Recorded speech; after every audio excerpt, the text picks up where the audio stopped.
Oui, j'ai craqué le code des teasers d'Avengers Doomsday. Depuis quelques semaines, je scrute les teasers de Doomsday image par image, et je ne suis pas le seul.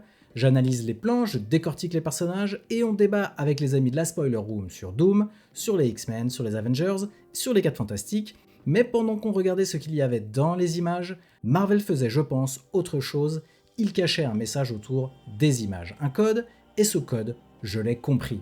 Attention, pas d'alerte spoiler ici, on ne va pas révéler l'intrigue du film, mais on va analyser en profondeur la stratégie de Marvel Studios et ce que ça implique pour la suite. Salut à tous et bienvenue sur House of Marvel pour une nouvelle vidéo. Aujourd'hui, on va décortiquer et décrypter le code caché dans les teasers de Doomsday, comprendre comment il fonctionne et pourquoi ils pointent tous vers une information très précise et surtout ce que ça nous dit sur la manière dont Marvel Studios pense Doctor Doom. Préparez le café, installez-vous bien confortablement, je suis Julien et vous êtes sur House of Marvel. Le jour de la sortie du teaser 4 de Doomsday, les frères Russo ont posté ce message très énigmatique. Ce ne sont pas des teasers, ce sont des indices. Regardez attentivement. Pour Doomsday et le retour des frères Russo qui sont fous d'easter egg, Marvel Studios a changé sa manière de communiquer. Avant, les trailers vendaient un film, aujourd'hui ils vendent et doivent vendre une expérience. Avec la saga du multivers, Marvel ne raconte plus une histoire linéaire, il fragmente, il dissimule, il joue avec le temps.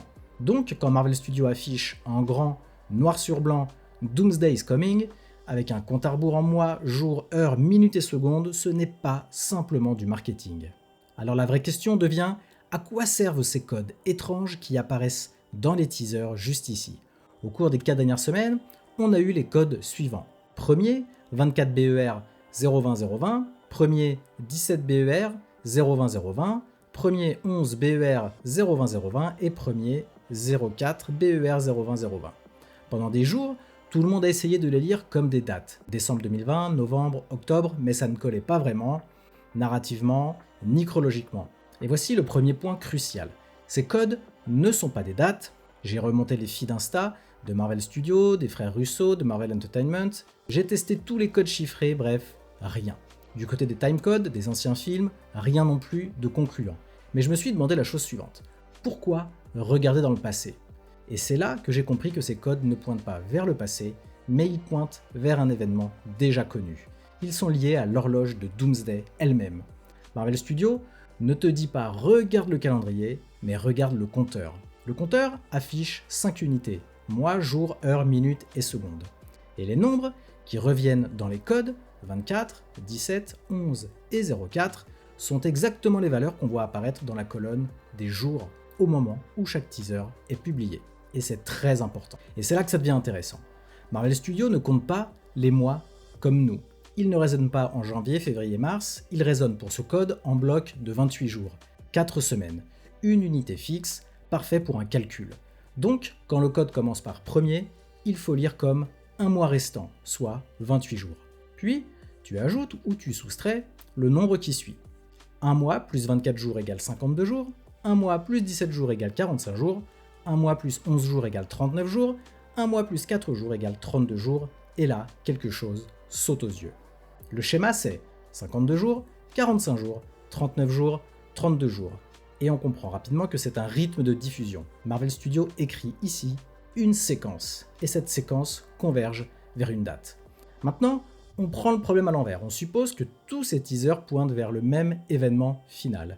Et quand on fait le calcul, tout s'aligne parfaitement. 52 jours après le premier drop du teaser numéro 1, c'est le 8 février. 45 jours après le deuxième teaser, c'est le 8 février. 39 jours après le troisième teaser, c'est le 8 février. Et 32 jours après le quatrième teaser, c'est aussi le 8 février. Et là vous me direz, pourquoi le 8 février?